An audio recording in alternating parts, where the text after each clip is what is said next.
Hey there everyone, so today's recipe is how to make my spectacular pizza dough. It has a fantastic standout, it's light and airy but there's a real chewiness bite to it, and if you want to let it rise for a couple of days there's also a real depth of flavour to the dough. But you don't have to, most of the time I don't, I just eat it on the same day, but you can give it the cold rise and just even more flavour matures into the dough. It's your choice which way you want to go, the recipe will cover both. So let's crack on and let's do this and let's enjoy our pizza. Turtle power! So with this recipe you can either create a reasonably thick 14-inch pizza base or a quite thin 16-inch pizza base. I'm actually going to be making 3 pizza bases at the same time here, so the measurements you see are for 3 pizza bases. Because the machine would struggle trying to do it all in one, I'm splitting it across 2 separate bowls and making for 3 at the same time. But down below in the description I'll give you the weights for 1 pizza and the weights and measurements for 3 pizzas. So you can either make 1 or you can make 3 just using the measurements down below. But as I say, it's getting split across 2 bowls because it pushes the mixing machine to its limit trying to do just it all in one go, so it's better to split it in 2 rather than ruin a machine. So I'll just show you on screen again the actual weights. For 1 pizza it's 433 grams of very strong bread flour, and for 3 pizzas it's 1300 grams, 1.3 kilos of very strong bread flour. You're using very strong bread flour because of the high protein count. You're looking for really 14 grams protein or more for a really good, nice, stretchy pizza dough. When it comes to adding your yeast, add it to one side of the bowl so you can then cover it with a little bit of flour. 1 pizza requires 2 teaspoons, 3 pizzas require 6 teaspoons. Again, it's split across 2 separate bowls here because, as I've explained, we're not want to push the machine to its very limits, so we're giving it a bit of an easier task by splitting it across 2. But just flick the flour across so that the salt then doesn't contaminate the yeast. We then add the salt to the opposite side of the bowl from where we put our yeast, and for 1 pizza that is 2 teaspoons, and for 3 pizzas that is 6 teaspoons of general table salt. And just like with the yeast, take and flick a little bit of the flour over the top of it just to cover the salt. Again, it just stops the 2 intermingling before we want them to. Next up is our granulated sugar. This time we're using tablespoons, and it's 2 tablespoons of sugar for 1 14-inch pizza or 6 tablespoons of sugar for the 3 pizzas. And directly on top of our sugar we're going to be adding our Italian seasoning. We're looking at 1 tablespoon of Italian seasoning for 1 pizza, and we're looking at 3 tablespoons for 3 14-inch pizzas. Again, split evenly across both bowls. Water wise, you're going to use 2 parts cold water to 1 part boiled water, and the water needs to be in the range of between 39 and 45 degrees Celsius. Any hotter risks killing off the yeast, and any cooler the yeast might not just react as well as we want it to. I'm measuring it out here across 2 separate jugs because we're going to be making 2 separate batches to give us the 3 pizzas. If you're just making the 1, we're going to be doing it in 1 jug. Volume of water wise, you need 250 ml of water for 1 pizza, 750 ml of water for the 3 pizzas. And once you have your correct volume of water and temperature, volume and temperature being the important parts together, add it to your mixing bowl in preparation for your other ingredients. First up, we're adding our olive oil. For 1 pizza, it's 1 tablespoon. For 3 14-inch pizzas, it's 3 tablespoons. But remember, we're making it in 2 separate batches for the 3 pizzas, so it's 1.5 tablespoons. This batch, 1.5 tablespoons. Next batch of water. We then want to add our runny honey. For 1 pizza, it's 1 tablespoon. If you use the tablespoons that you just used on your olive oil, you'll find the honey will slide straight off the spoon. And for 3 pizzas, we're talking 3 tablespoons. But again, we're splitting it in 2 because we're splitting the dough across 2. So 1.5 tablespoons per batch of water for the 3 pizzas. And now we're going to add our dry ingredients, which is our flour mixture, to our wet ingredients, which is the water mixture. Now, speed isn't massively of the essence here, but don't dawdle either. We still want the water to be at the sort of temperature we need it to be. Now, the reason we add flour to the water, contrary to what many of us have probably been taught, is that it does bring the flour and the dough together far quicker. I read that in my Kenwood's instructions. I ignored it initially, thinking it didn't make a difference. With plenty of practice and lots of experience, yes, the dough actually does come together faster, quicker, and easier if you put water in first, followed by the flour, despite what we've probably been taught by our mothers and despite what most of us have come to do over the years. It's water, then dry.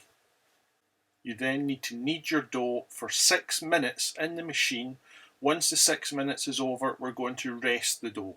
Now, because I'm making 3 pizzas here, we're going to rest the dough in a different bowl. We're going to spray our hands with oil so that we can handle the dough, take it out of the machine, put it into a separate bowl, and add our water and then our flour for our next batch, and we're going to repeat the cycle. So it's knead and rest for each batch. You saw me using a spatula there. Just slide that down into your bowl if you've got any sticking from the very initial part of when the dough is kneading, and the machine will then take care of the rest as the dough begins to catch across the entire bowl. Now, whilst that batch of dough is kneading, we're going to prepare our water, our honey and our olive oil in a separate jug, so it's just sitting ready to be added straight to the mixing bowl as it's required. So that's your 375 ml of water, your 1.5 tablespoons of oil and 1.5 tablespoons of honey, and just mix it and leave it set aside. Then grab whichever bowl you're going to be resting the dough in and spray a little bit of oil on it. Just rub it round the sides, and that will help prevent the dough sticking whilst it's out resting and when we've added our new dough to the machine for kneading.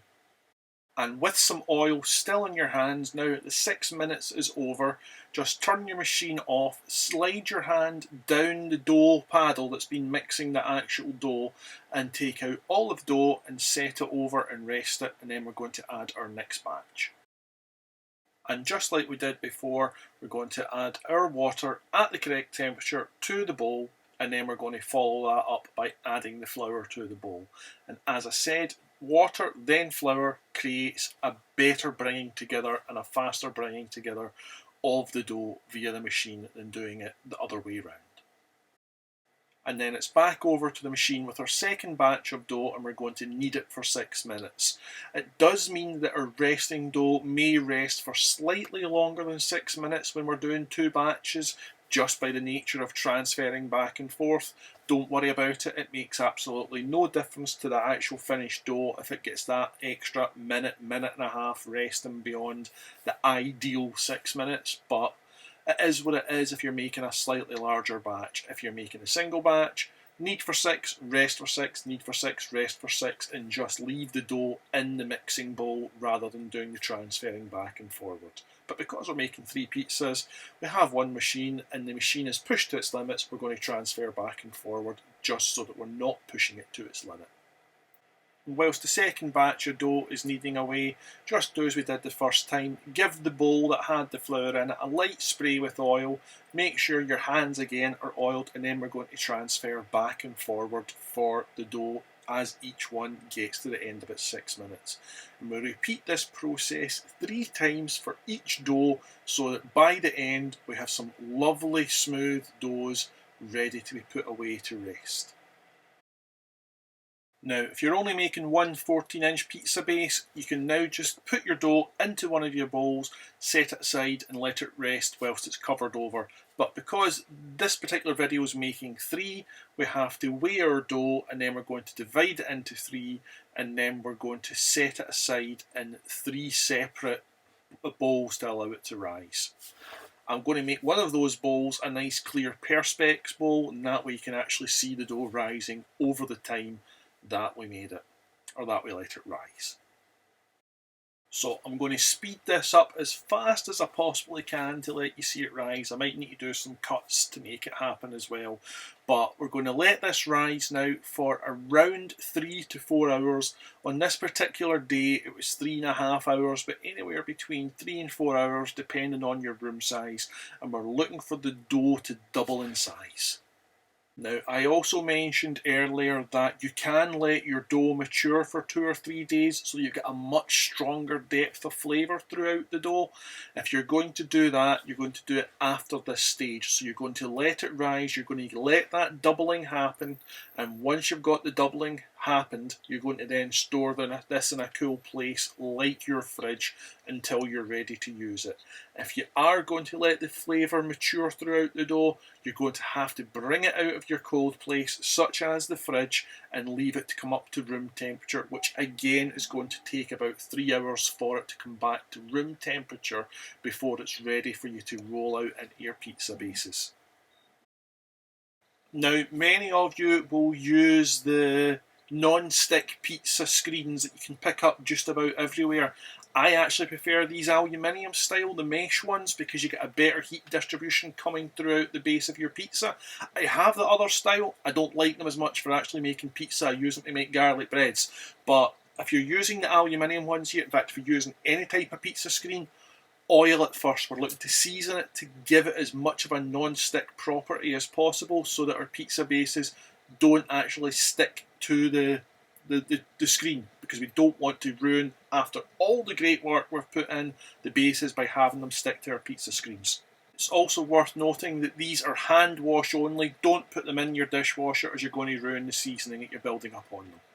And now onto your work surface, you're going to scatter your pizza crust mix.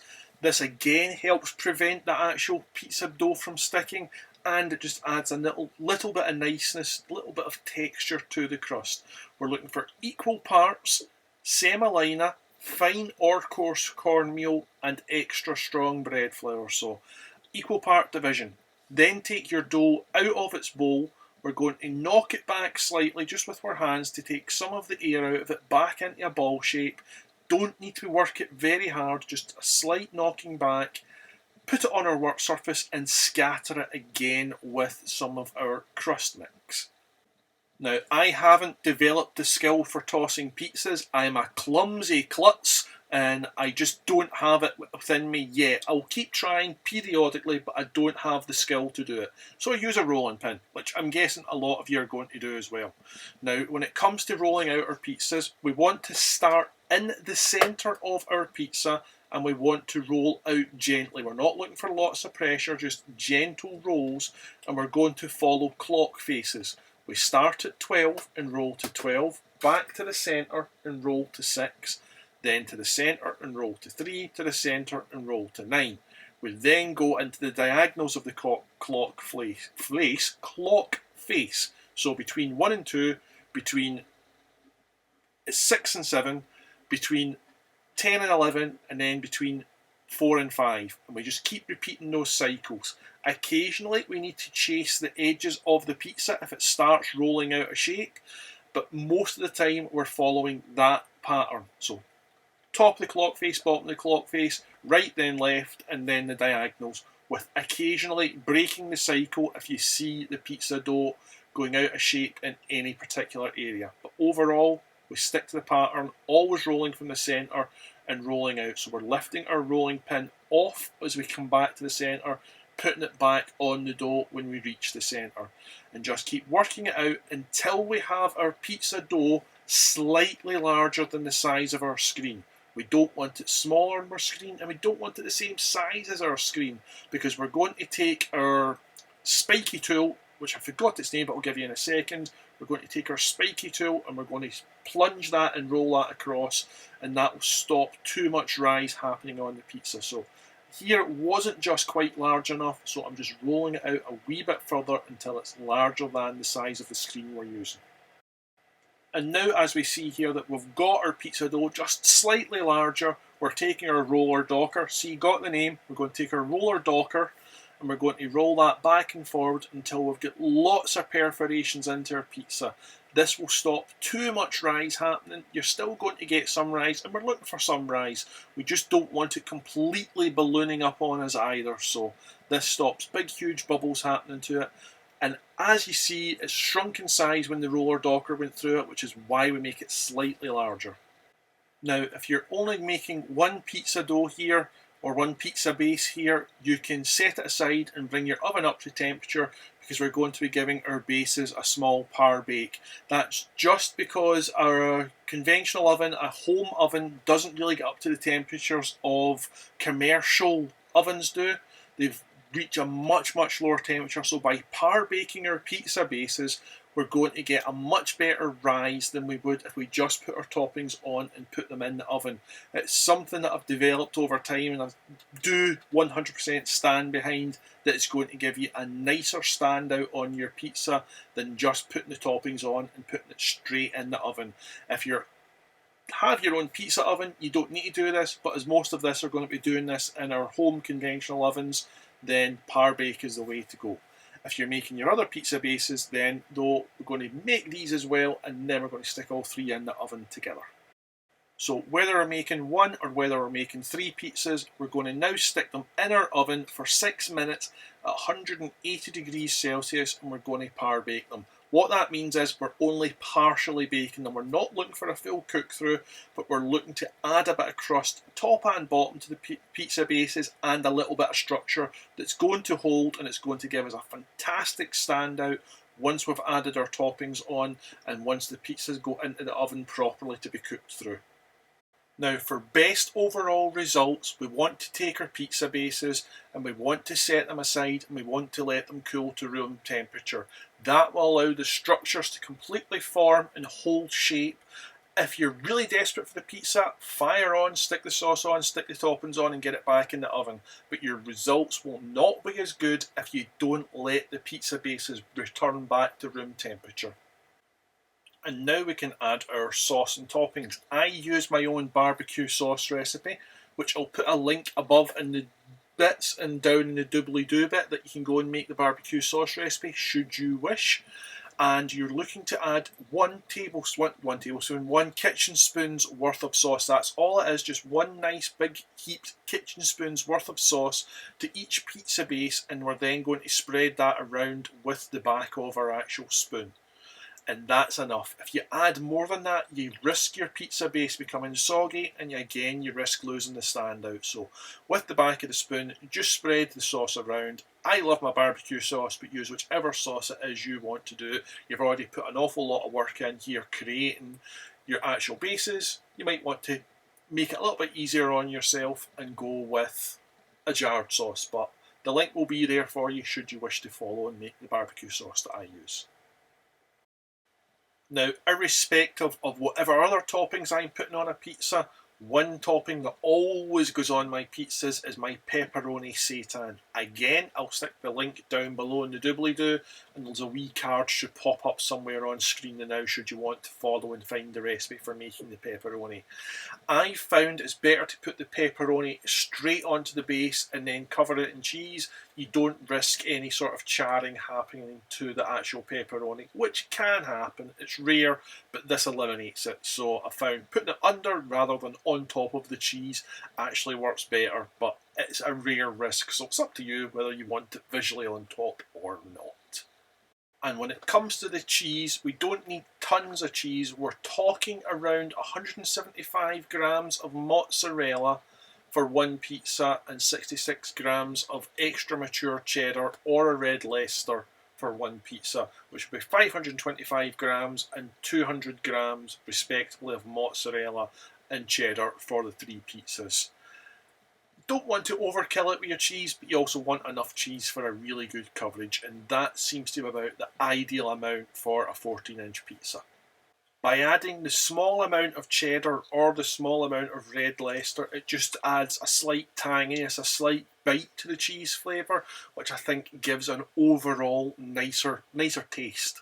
However, if you add any more than that, you end up your pizza swimming in cheese grease, and that's not so nice. So really, you're pushing it to the limit with the quantities I gave you. any more is a no-no, so it's just a small amount just to add that extra flavour across the cheese. Now, the rest of the toppings are entirely up to you. I'm sure these next two toppings are going to absolutely be divisive in the comments if anybody's want to comment on it, because my wife and son absolutely adore to have olive and pineapple on their pizza from this stage. I quite like the olives too. I'm not as keen on the pineapple. I can tolerate it, I can enjoy it, it's just not my personal bag. I tend to either have a little bit of red onion and a little bit of mushroom slices with my olives and my pepperoni. Again, it's up to you what toppings you want to go. I'm not going to labour all the toppings, so we'll just speed through all of the rest of the toppings now and fast forward. And now that all our toppings have been added, because we have par-baked our pizza base, we don't want our crust to burn, so just take a sprayer and we're going to spray a very light amount of water right round the crust edge. You can see how fast I'm moving there, it's just the lightest of sprays just to dampen that edge, and that will stop that edge burning when we put it in the oven. Now you're going to cook them in your oven at as high a temperature as your oven can achieve. Now mine can get up to 275 degrees Celsius, so for that we're going to be cooking it at 7 minutes. However, a lot of domestic ovens can only reach 240 degrees Celsius, and if that's the case with your oven, you're going to cook it for 10 minutes. So 275 degrees Celsius, we're talking 7, and 10 minutes at 240, but go for the highest temperature your oven can achieve and cook it accordingly. And as we have 3 pizzas here to cut, we don't want to leave one in the oven and allow it to burn, so bring them out and set them on a wire cooling rack, and that way we can cut up one pizza before moving on to the next, and they're all sitting there ready to go without them risking being burnt in the oven. Now, as we see here, when it comes to taking them off the actual screen, the pizza will slide off beautifully. Just use a peel to help you slide it off, but it slides off beautifully without sticking. Again, that's because we've seasoned and because we've used our pizza crust mixture. Both of them together means no bases sticking to the bottom. As we can see as we cut that, we have a lovely, big, fluffy, well held together pizza. And because this is a couple of nights meals for us, half the pizza gets sat aside to be reheated the next night, and half the pizza gets sliced up for eating just now. When it comes to reheating your pizza, you're going to set your oven to 100 degrees Celsius. You're going to spray the edges with water again, but this time you're going to be spraying a good amount more water. You're not going to be scooting around as quick and as lightly as we did. We're looking for a bit of dampness to have formed on the crusts, and again, that way when we come to reheat it, we don't burn our pizza and it feels just as fresh as it was today when we had it this time round. And you didn't need to see me dwelling on the other pizzas, so a wee bit of speed up there. Call me Raphael because it's pizza time! Look at that. Look at the standout on that.